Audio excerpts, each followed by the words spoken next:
약할 때 강해진다라는 제목으로 하나님 말씀을 같이 나누겠습니다. 미국의 데니스 전이건이라고 하는 사람이 있었는데 이 사람은 오랜 시간 동안 이 동성애에 빠져 있었던 사람입니다. 근데 어렸을 때부터 교회를 다녀서인지 이 동성연애를 하면서 또 주일 예배는 드렸다고 합니다. 근데 얼마나 마음이 힘들었겠어요. 그러던 찰나에 도저히 이제 안 되겠던지 이 사람이 목사님과 이제 상담을 하고 자기의 지난날의 모든 있었던 일들을 다 고백하고 이제 동성연애에서 나오려고 작심을 하고 이제 담임 목사님을 찾아갔습니다. 목양실에서 목사님에게 모든 얘기를 나누고 또 목사님의 위로를 받았어요.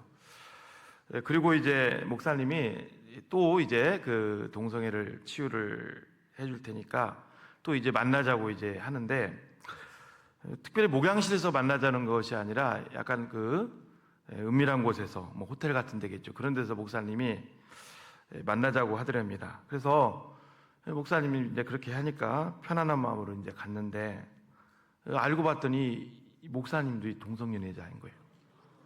부인이 있는데도.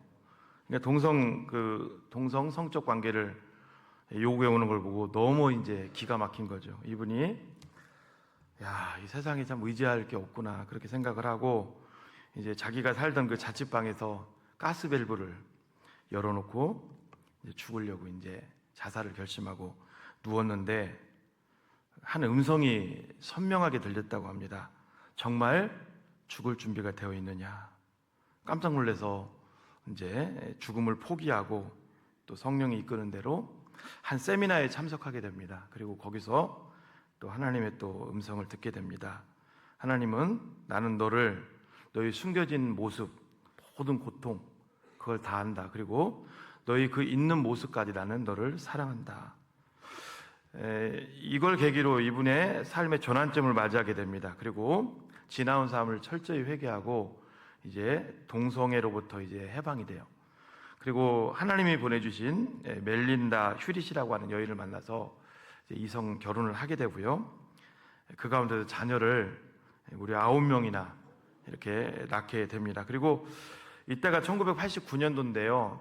회심했을 때가 89년도부터 최근까지 미국과 남미와 전역을 돌아다니면서 세계를 다니면서 자신과 같이 동성애에 빠져있던 사람, 또 그리고 치유와 회복이 필요한 사람에게 귀한 상처 입은 치료자로서 귀한 사역을 감당을 했습니다.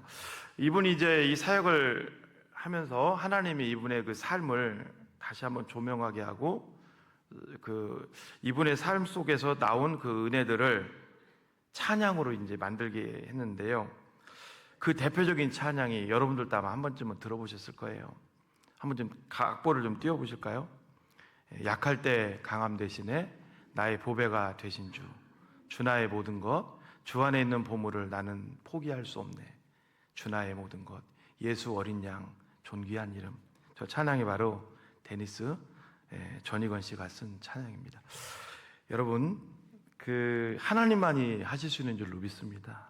오랫동안 얼마나 생각만 해도 그렇습니까? 동성애에 빠져있던 사람을 하나님이 회복시켜 주시고, 그리고 여러분 저 찬양을 제가 띄워주는 이유는 저 찬양이 한국에 들어와서 한때 우리나라 거의 탑 CCN까지 올라갔던 찬양입니다. 약할 때 강함 대신에 참 귀한 찬양이죠. 저는 오늘 약할 때 강함 주시는 그 하나님에 대해서 같이 얘기를 좀 나누려고 합니다. 바울 얘기를 좀 잠깐 하겠습니다. 사도 바울은요, 독실한 유대교 신자였죠. 그러다가 그가 다메스토상에서 하나님의 은혜로 예수님을 만나게 되고 이제 유대교에서 기독교로 개종을 하게 됩니다.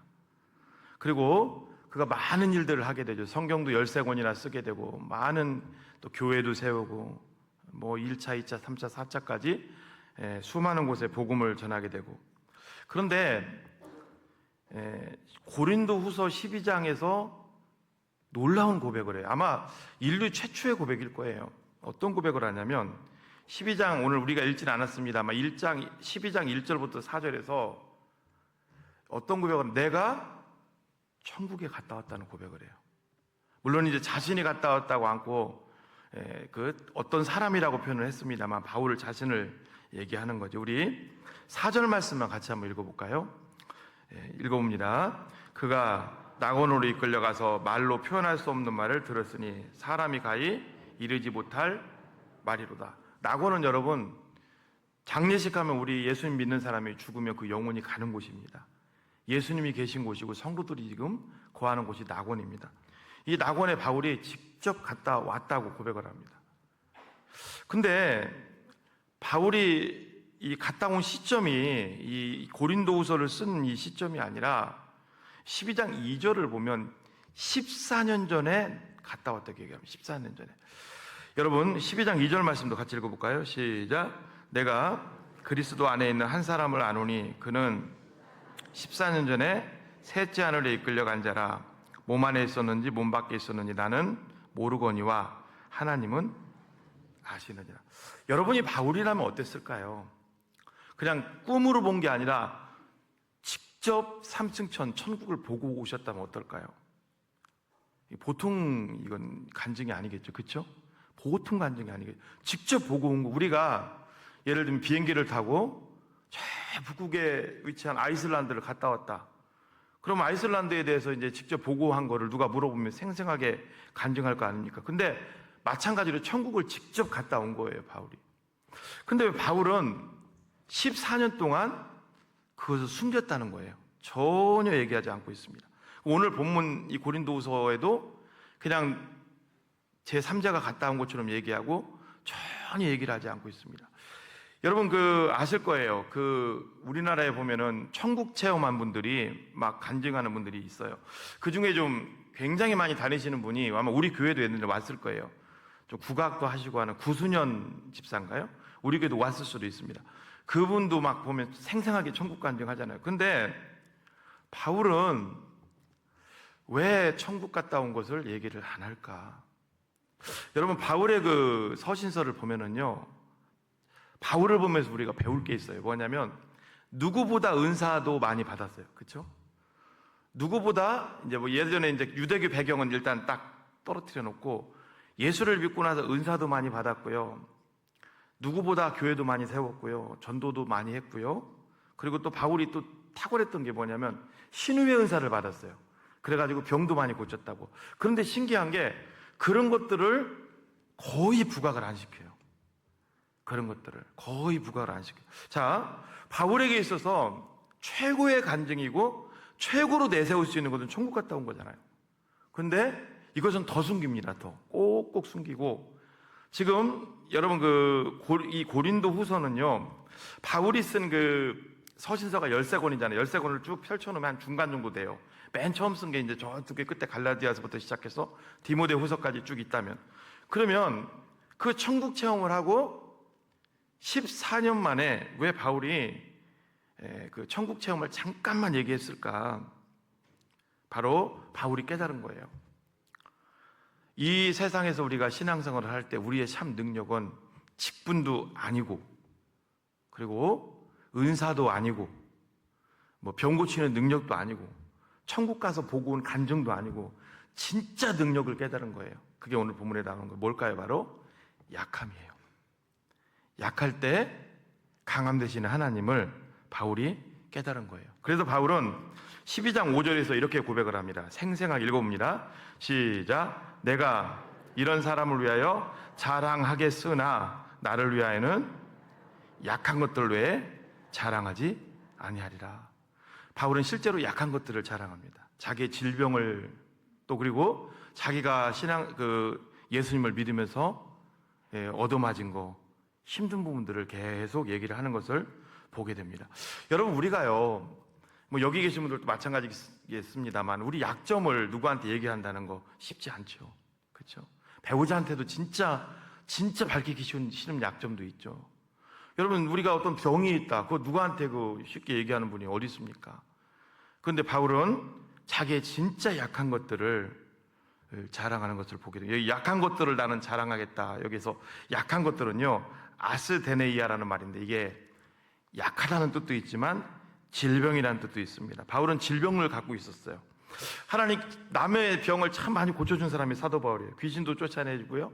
근데 자기 병은 정말 하나님 앞에 간절히 구했지만 못 고치는 사람이 또 바울이에요. 그 병을 평생을 달고 다녔습니다. 사랑하는 성도 여러분, 한번 여기서 우리 자신들을 한번 되돌아보시기 바랍니다.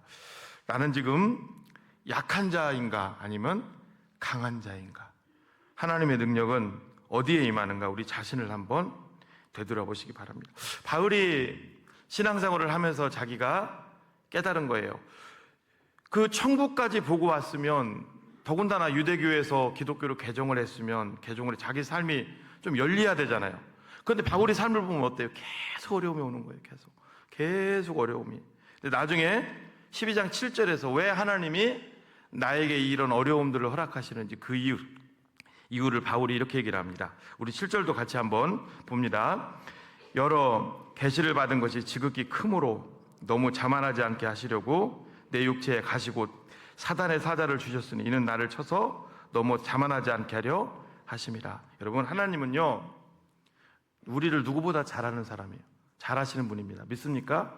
하나님이 우리에게 여러 가지 가시를 주는 거예요. 어떤 분에게는 질병을 주고요, 어떤 분이 여러 가지 문제를 주고요, 어떤 분들에게는 자녀의 문제도 줄 수 있고 남편의 문제도 줄 수 있고 또 여러 가지 풀리지 않은 문제. 여러분 어떻습니까? 예수님을 믿고서 정말 지금까지 내 삶이 아무런 풍파 없이 평탄하셨다는 분들은 거의 없을 거예요. 정말 그런 분들이 계시다면 기적일 겁니다. 대부분이 보면 계속 힘들죠. 제 짧은 삶이지만 제 삶도 예수님을 제가 인격적으로 만나고 나서 제 삶을 만약에 그림으로 표현하라고 하면 계속 이렇죠. 계속. 그러니까 요즘은요 잘 돼도 겁나요. 어느 날 또 미끄러질까 봐 겁나는 거예요 이게. 근데 안 돼도 소망은 있어요. 다시 회복시켜 주실 하나님을 알기에. 믿습니까? 그러니까 우리 삶이 계속 이거예요. 계속 천국 갈 때까지 그런 거. 아마 동의하시면 아멘. 그럴 겁니다. 진짜 별 희한한 일들까지 일어난다고. 좀 교회 생활이 이제 좀 괜찮아지고 뭔가 좀 있을 것 같으면요 갑자기 막 친정에서 뭐가 뻥 터지고 뭐가 또 터지고 다 계속 그렇다고. 생각지도 않은 일들이 우리를 얽매이는 것을 보게 된다는 거예요. 좀 모든 게 좀 잘 될 것 같은데 또 막 아주 그 생각지도 않은 일들이 통해서 우리를 좌절하게 만들고. 왜 그럴까? 바로 하나님이 우리를 자만하지 않게 하기 위해서, 약한데 역사하시는 하나님의 능력을 통해서 우리를 세워가시기 위함인 줄로 믿습니다. 여러분, 하나님은요 누구보다 우리를 사랑하시는 분이. 믿습니까? 사도행전을 보면은 여러분, 사도행전을 보면은 성령 충만하고 정말 사복음서에는 좀 우리가 볼 때는 좀 그 두각을 나타내지 않았는데 이 사도행전에 보면서 월등하게 두각을 나타내는 예수님의 제자 중에 하나가 있죠. 누굴까요? 바로 사도 베드로가 아닌가 생각됩니다. 여러분, 베드로를 보세요. 어떤 사람, 예루살렘 교회에 오늘날로 말하면 총회장이라고 할 수 있는 수장이었어요. 야고보와 더불어 감독, 수장. 그리고 그는 얼마나 능력이 있던지 설교를 하면은요, 그 설교를 듣고 하루에 3,000명이 회개하는 거예요. 3,000명. 5,000명이 회개하는 거예요. 5,000명이. 여러분, 그 감옥에 막 갇혀 있을 때도 여러분, 내일 죽을 수 있는데도 전혀 두려워하지 않는 그 엄청난 그 신앙. 사도행전 10장을 여러분 한번 보십시오. 로마 그 백부장이면 여러분 100명에서 500명을 통솔할 수 있는 사람입니다. 고넬료라는 사람이 베드로가 집으로 온다니까 좀 더 리얼하게 표현해서 맨발로 막 뛰어나서 그 자리에 그냥 코를 박고 엎드릴 정도로 그 엄청난 위상. 이게 바로 베드로의 모습이에요. 자, 이대로 갔다가는 어떻게 할까요? 베드로가 자만할 수 있어요. 그렇죠? 베드로가 이대로 가면 높아질 수 있어요. 그러니까요, 갈라디아서 2장, 이게 다 사도행전에서 일어났던 일이잖아요. 갈라디아서 2장을 보면요, 베드로의 이런 모습과는 전혀 다른 모습이 나타나요. 어떤 모습이 나타나는지 보여드릴게요. 베드로가 예루살렘 이제 교회 이제 수장입니다. 총회장이에요. 근데 이제 이방인 교회들이 설립이 됐어요. 그 대표적인 교회가 바울과 바나바가 목회했던 이제 그 안디옥 교회입니다. 이방인 교회에 어떻게 보면은 이제 그 거점이라 할 수 있죠. 이제 유대인 몇 명하고 시차를 나온 거예요. 나오니까 당연히 예루살렘 교회 여러분 그 감독격이 왔으니까 그냥 말겠어요. 이방인들이 큰 상을 이제 차리고 거기다 잔치를 배설해서 베드로를 극진하게 대접을 하는 거예요. 자, 베드로와 예루살렘에서 온 유대인 기독교인들이 이방인들과 어우러져서 맛있게 이제 음식을 먹는 거예요. 그때 갑자기 또 저 생각지도 않게 아마 며칠 동안 있었던 모양이죠. 그 예루살렘으로부터 또 어느 정도 지위가 있는 유대 기독교인들이 들이닥쳤어요. 그때 어떻게 한 줄 아세요? 베드로가 세상에 밥 먹다가 젓가락 숟가락도 못 챙기고 맨발로 도망간 거예요. 총회장이. 이게 갈라디아서 2장입니다. 여러분 상상이 가세요? 그러니까 또 베드로가 도망가니까 그 같이 갔던 유대인 기독교인들이 같이 도망가 버렸어요. 베드로와 유대인 기독교인들이 도망가니까 이방이 같이 먹던 또 이방인 그리스도들은 큰 충격과 마음의 상처를 입었어요. 왜 도망간 줄 아세요? 그 유대인들 문화는 그거예요. 할례자들이 할례 받지 못한 사람들하고 밥을 먹으면 이거 있을 수도 없는 일이라고 여기거든요. 큰 죄악시했던 때 아닙니까? 근데 베드로는 그렇게 하지 말아야죠. 그럼 안디옥 교회를 아예 가지 말았어야죠. 그걸 바로 베드로의 외식이라고 합니다. 그때 총회장격이고 사도 바는 거 명함도 못 내미는 사람 아닙니까? 근데 바울이 베드로를 막 책망합니다. 당신이 그럴 수가 있느냐? 당신이 어떻게 그렇게 이중적인 모습으로 보이느냐? 왜 도망가느냐? 이방인들을 하나님이 품으라고 또 베드로에게 환상도 보내주셨잖아요. 그 보자기 같은 걸 통해 갖고 하나님이 다 이제 이방인에게도 기독교가 나갈 것을 알고 그 여기 왜 왔냐 이거죠. 여러분 보세요. 바로 승승장구했던 베드로의 모습이지만 이런 약점을 갖고 있었다고. 하나님은 이런 약점을 통해서 그에게 능력을 주시는 것을 보게 된다는 거죠. 우리도 마찬가지입니다. 사랑하는 성도 여러분, 우리는 우리 삶 속에 지금 약함이 왔다고 해서 절대로 낙심할 필요가 없습니다. 하나님이 그 약함도 주신 줄로 믿습니다. 오히려 그걸 통해서 더 기도하게 하시고 더 주님을 의지하게 하실 줄로 믿습니다. 바울을 보십시오. 병 달고 살았죠. 고린도후서 11장 24절부터 27절을 읽어보면 바울이 자기의 삶을 다 얘기하잖아요. 천국 체험하고 나서 길이 순탄한 게 아니에요. 읽어드릴게요. 바울이 어떻게 고백하는지. 유대인들에게 40에서 하나 감한 매를 5번 받았으며 3번 태장으로 맞고 1번 돌로 맞고, 여러분 돌로 맞아서 이가 부러졌을 수도 있어요. 그렇죠? 바울이. 그리고 3번 파선하고 일주야를 깊은 바다에서 지냈으며 여러 번 여행하면서 강의 위험과 강도의 위험과 강도도, 그리고 또 동족의 위험과 이방인의 위험과 신의 위험과 광야의 위험과 바다 위험과 거짓 형제 중의 위험을 당하고 또 수고하며 애쓰고 여러 번 자지 못하고 줄이며 목마르고 여러 번 굶고 춤고 헐벗었노라. 바울이 얼마나 고생을 당했으며 몸에 아마 이가 부러졌을 수도 있고 이런 데 막 상처가 있었겠죠. 그 바울이 이런 얘기를 합니다. 나에게 예수의 흔적을 지녔다. 나는 예수의 흔적을 가졌노라. 사랑하는 성도 여러분, 바울은 이렇게 큰 어려움 속에 있었어요. 그 이유는 바로 하나님의 능력이 그에게 머물게 하기 위해서 이런 어려움을 주신 줄로 믿습니다. 오늘 우리도 똑같다는 거예요. 여러분, 이전을 오실 때는 내가 왜 이렇게 어렵지? 왜 이렇게 힘들지? 왜 이렇게 아프지? 왜 우리 내 삶 속에 고난이 많지?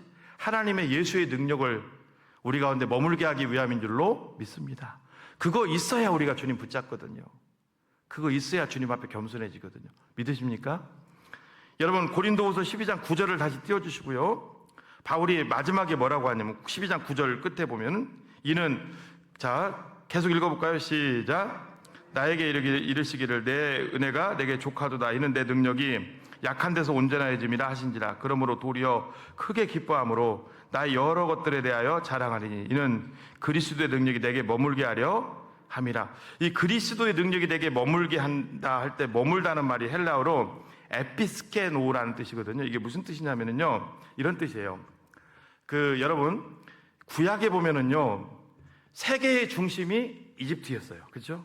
여러분 이집트는 그 옛날 이스라엘 백성들이 그 노예 생활하기 전에 그 어마어마한 피라미드를 만들 정도의 엄청난 문명을 자랑했던 사람들이죠. 근데 하나님의 능력은 그들 가운데 머물지 않았어요. 그럼 어디에 능력이 머물렀나요? 세계에서 가장 작은 족속인 이스라엘 백성들이 출애굽했어요. 그리고 그들이 광야에서 아무도 알아주지 않는 그 광야에서 그들이 성막을 만들었어요. 그 성막 위에 하나님이 머문 거예요. 하나님의 능력이. 그걸 지금 얘기하는 거예요. 머문다는 말은 이스라엘 민족의 성막 위에 머문 하나님. 오늘 우리들도 마찬가지입니다. 약한 것에 하나님의 능력이 머물다는 거예요. 자, 그러면 여러분 예수님에 대해서 한번 우리가 생각을 한번 해보십시다.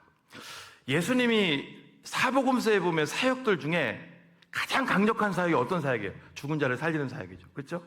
죽은 자를 살리는 사역. 그때 하나님의 가장 강한 능력이 머무른 것 같죠? 아닙니다. 또 강력한 사역 중에 어떤 사역? 오병이어 사건. 그렇죠?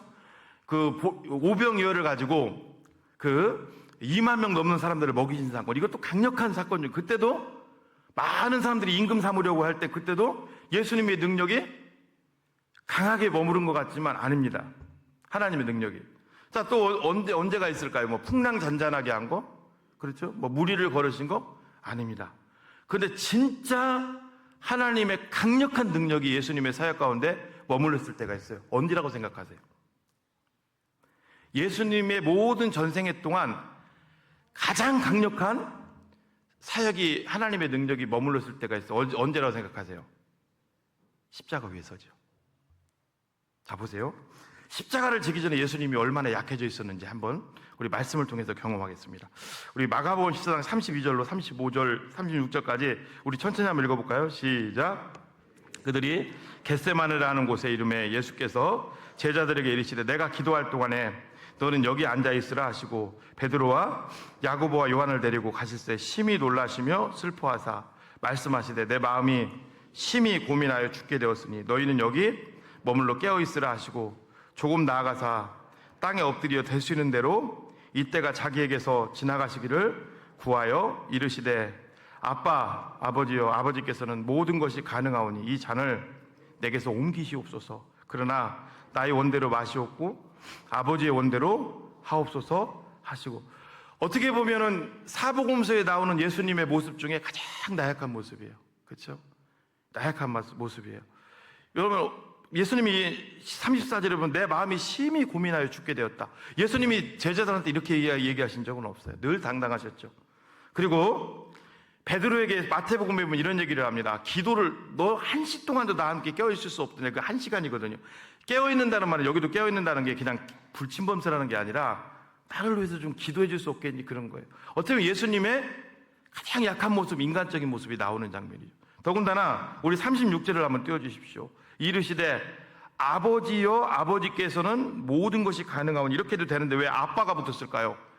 이게 여러분 얼마나 그러니까 우리가 어떤 아이가 뭘 막 아빠한테 뭘 받아내야 되는데 아빠가 안 줄 때 막 바지 막 잡고 막 사정하고 울고불고 난리 나는 그런 막 간절함이에요. 그런 간절함. 그러니까 예수님은 십자가지로 이 땅에 오셨어요.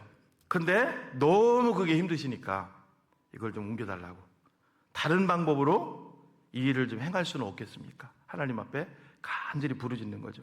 어떻게 보면 예수님의 가장 약한 모습이죠. 그리고 결국은 이 모습 그대로 십자가에 오르십니다. 어떤 일이 일어날까요? 가장 약해졌을 때 마귀의 권세가 깨지는 줄로 믿습니다. 십자가에서 사단의 권세가 깨지죠. 하나님의 능력으로. 믿습니까 여러분? 그리고 모든 사람을 구원하는 놀라운 역사가 거기서 일어난 줄로 믿습니다. 가장 약해질 때 가장 큰 능력이 일어나는 거예요. 여러분, 우리의 구원을 이룬 거하고 오병이어 사건하고 비교가 안 되는 거죠, 이거는. 그렇죠? 풍랑잔잔하게 하는 거, 죽은 자만 살리는 거하고 우리의 구원을 십자가에서 완성하는 거하고는 비교가 안 되는 거죠. 가장 약할 때 주님의 능력이 나타난 줄로 믿습니다. 여러분, 그러면요, 반대로 한번 해봅시다. 반대로 생각을.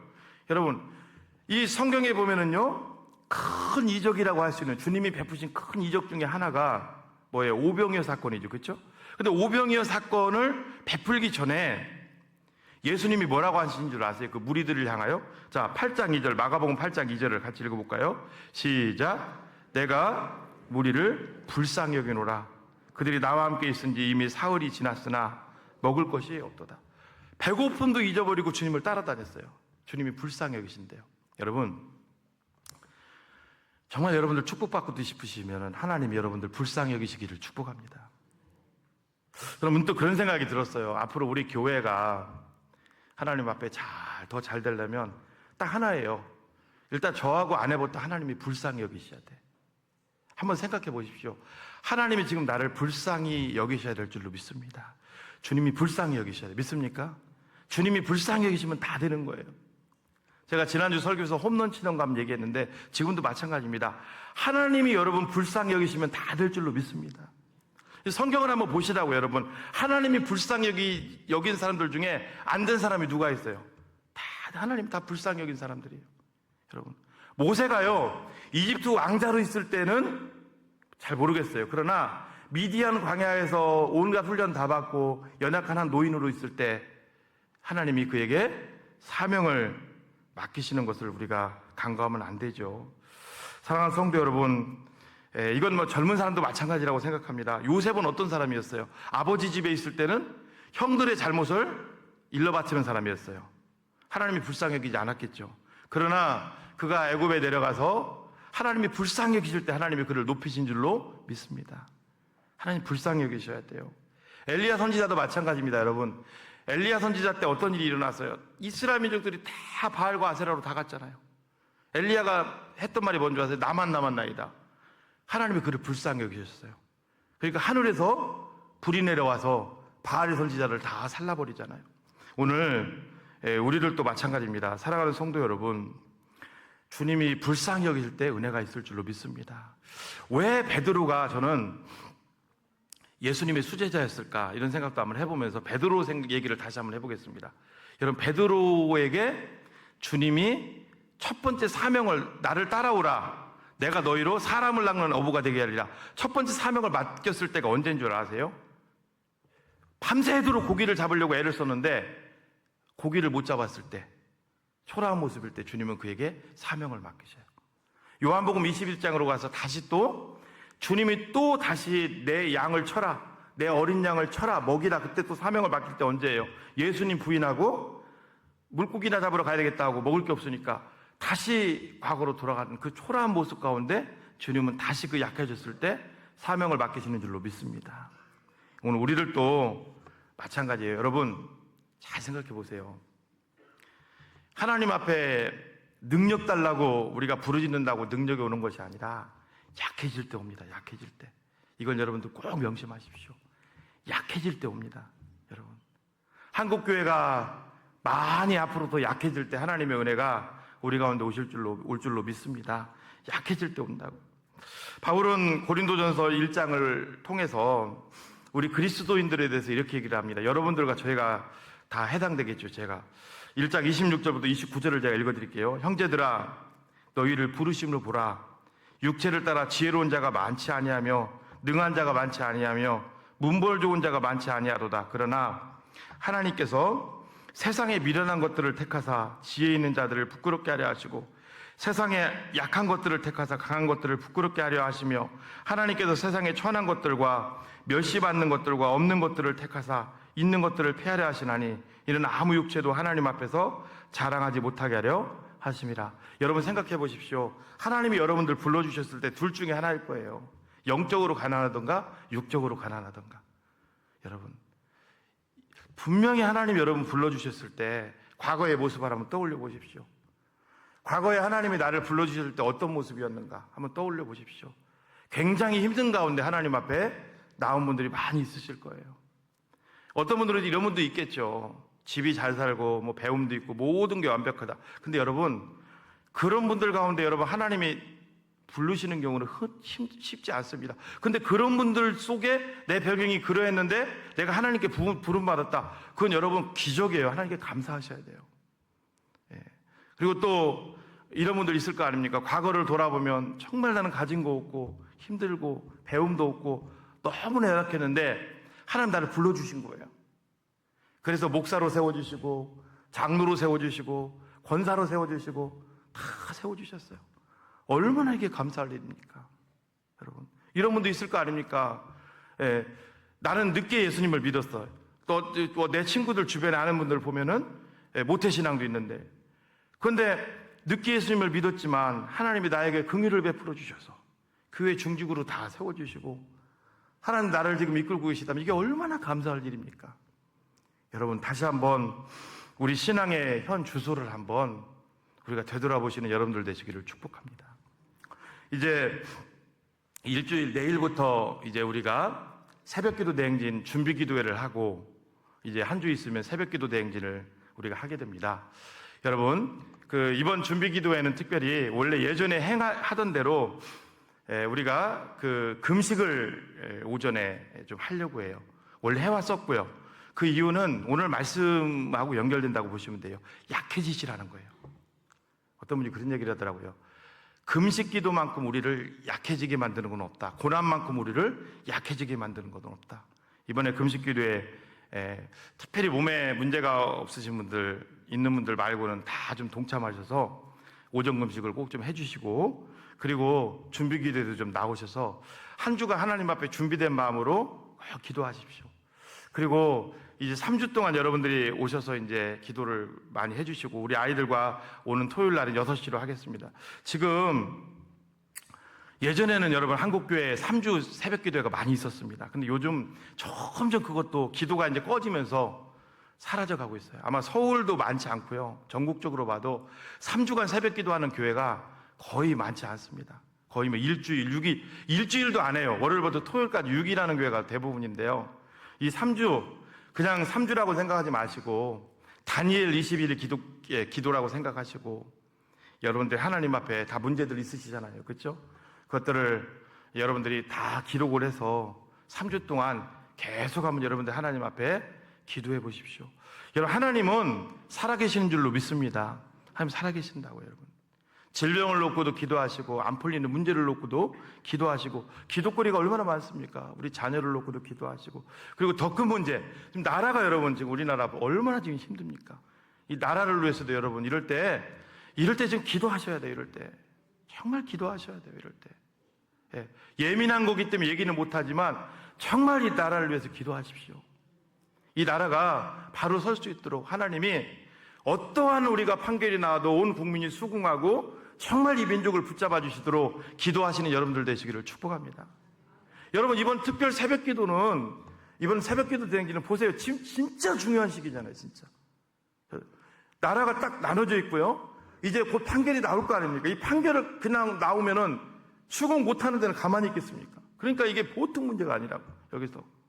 이럴 때 여러분, 우리가 이럴 때 마치 우리가 성경을 보면 여러분, 유대 민족들이 환난을 당하고 죽이게 몰렸을 때, 그렇죠? 하만에게 에스더가 뭐라 그랬어요? 이럴 때를 대비해서 내가 왕비가 된 거 아니냐. 이번 새벽기도 대행진 때 이럴 때 기도하십시오, 여러분. 성경에 이런 말씀 아세요? 너희는 먼저 그의 나라와 그 의를 구하라. 여러분, 하나님 앞에 이런 문제를 놓고 정말 내 문제만 가지고 여러분들이 기도하는 것이 아니라 나라와 민족을 위해서 눈물로 여러분 기도하시면 하나님이 여러분들 삶, 여러분들 모든 것들, 자녀들 그냥 놔두시겠어요? 다 책임져 주시지. 이 어려울 때 기도하는데 여러분, 기도는 이럴 때 하는 것인 줄로 믿습니다. 잘 될 때 오는 게 아니에요. 잘 될 때. 기도는 잘 나갈 때. 이럴 때 정말 우리 기독교인들이 기도하는 거라고. 여러분, 잘 한번 생각해 보세요. 그 불신자가 우리 교회를 나왔어요. 아무 연고도 없어요. 그분이 안 나오고 지금 방황하고 있어요. 그분을 전도한 사람들, 그분의 목장, 이분들이 기도해 주지 않으면 어떻게 방법이 없어요. 자, 우리나라도 한번 생각해 봅시다. 지금 이 문제, 크리스찬이 기도하면은 기도해 주지 않으면 여러분 방법 없어요.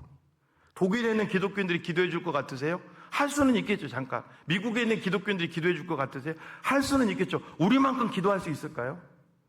이 3주 동안 여러분들이. 그래서 제가 목사님들하고도 기도 제목을 이제 3주 동안 짜면서 나라와 민족을 위해서 간절히 기도하자 그랬어요. 나라와 민족이 이 어려울 때 나라가 잘 돼야 또 우리 후손들도 잘 될 줄로 믿습니다.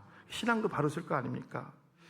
여러분 꼭 기억하십시오. 하나님은 약할 때 하나님은 은혜를 주시는 분인 줄로 믿습니다. 이 코로나를 통해서도 그렇고 우리 지금 민족의 이 어려움들을 통해서도 그렇고 앞으로 하나님은 우리 민족 가운데 큰 은혜를 주실 줄로 믿습니다. 여러분들도 마찬가지고요. 존 밀턴이라는 사람이 있어요. 뭐 작가인데요. 이 사람은요, 시각장애인이 된 거예요. 갑자기 큰 실망 속에 빠졌습니다. 존 밀턴이. 근데 놀라운 것은 눈이 안 보이는 그 시각장애인이 되고 나서 그 불후의 명작을 남겼죠. 신라권이라고. 그러니까 약할 때 하나님이 역사하는 거예요. 존 버년, 제가 말씀드렸죠. 감옥에 갇혔다 금방 나올 줄 알았어요. 근데 감옥에서 오랫동안 있는 거예요. 좌절할 때 하나님이 찾아오셨고 그를 통해서 성경다음으로 많이 팔렸다고 하는 천류역정을 쓰게 하십니다. 여러분, 환희 제인 크로스비 여사, 유명한 사람입니다. 완전히 눈이 안 보이는 맹인이에요. 시각장애인이에요. 근데요, 이분이 찬송가를 많이 썼어요. 정말 하나님 의지하면서. 우리가 지금 보고 있는 이 찬송가는 여러분, 우리나라만 하는 게 아니라 세계 공용입니다. 세계에서 다 하는데요. 이 환희 제인 크로스비 여사가 쓴 이 찬송가는요, 이 개혁개정 찬송가에 무려 23곡이 실려 있어요. 아마 이름만 아마 들어도 다 아는 찬송입니다. 우리 찬송가 240장 주가 맡긴 모든 역사, 그리고 오 놀라운 구세주 예수 내주, 그리고 279장 인내하신 구세주여, 384장 나의 갈 길 다 가도록, 435장 나의 영원하신 기업, 540장 주의 음성을 내가 들으니.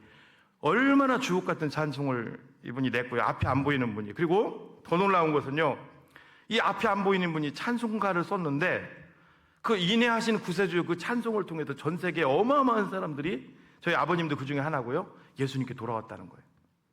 여러분, 그렇습니다. 하나님은 약한 자를 들어 쓰시고 약한 자 가운데 하나님은 오늘도 함께하고 계시는 줄로 믿습니다.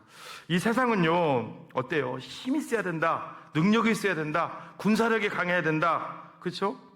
경제력이 있어야 된다. 그 세상의 논리예요. 그러나 하나님의 논리는 뭐예요? 약해지라는 거예요. 주님 안에서 약할 때 강함 되시는 그 주님을 붙잡으십시오.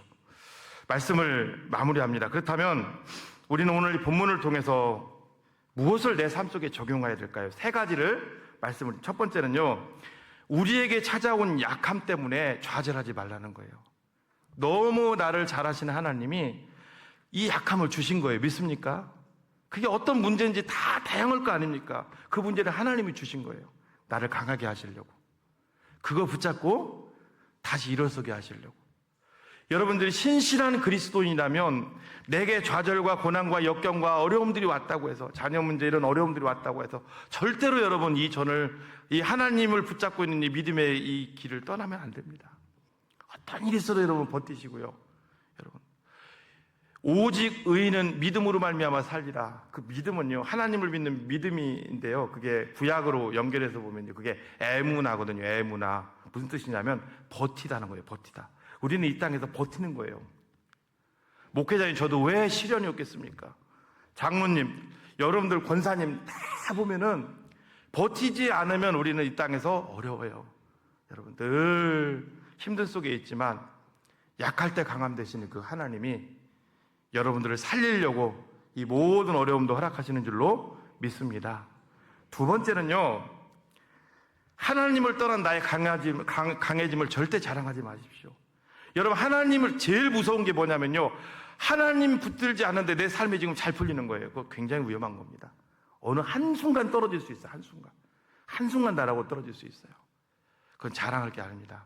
우리 약한 걸 자랑하십시오. 약한 걸. 그리고 마지막은 우리의 약해짐을 만드는 귀한 도구가 있습니다. 두 가지가 뭔지 아세요? 기도와 전도예요. 왜냐면요, 여러분들이 기도를 좀 오래 하시는 분들은 아실 거예요. 처음에는 이것 주세요, 저것 주세요 기도하다가 나중에는 어때요? 그냥 눈물도 나오고 회개가 그렇게 나와요. 그리고 내 자신이 너무 초라한 사람이구나, 그걸 깨닫게 되는 거죠. 기도는 우리를 약하게 만듭니다. 그때 하나님의 또 은혜가 우리 가운데 쏟아지는 거죠. 또 하나, 전도입니다. 전도. 여러분, 우리가 나가서 전도 한번 해보십시오. 얼마나 세상이 강팍합니까? 강팍하잖아요. 그렇죠? 주어도 그냥 툭툭 그냥 치고 지나가고, 그죠? 됐다 그러고. 근데 그렇게 하다 보면은 또 전도를 하면 또 열매가 자주 있느냐? 열매도 쉽지 않아요. 그러면서 나의 행계의 한계를 깨닫고 나의 무능을 깨닫고 하나님을 더 의지하게 되죠. 말씀을 마치겠습니다. 사랑하는 성도 여러분, 한번 지난 날을 되돌아보시고 옛날에 비해서 내가 지금 신앙이 약해진 걸 또 얘기하는 게 아니라 내가 하나님 앞에서 지금 약한 자인가 강한 자인가 한번 되돌아보시라는 거예요. 하나님 안에서 약한 자로 내려가실 때 여러분들에게 풍성한 은혜가 있을 줄로 믿습니다.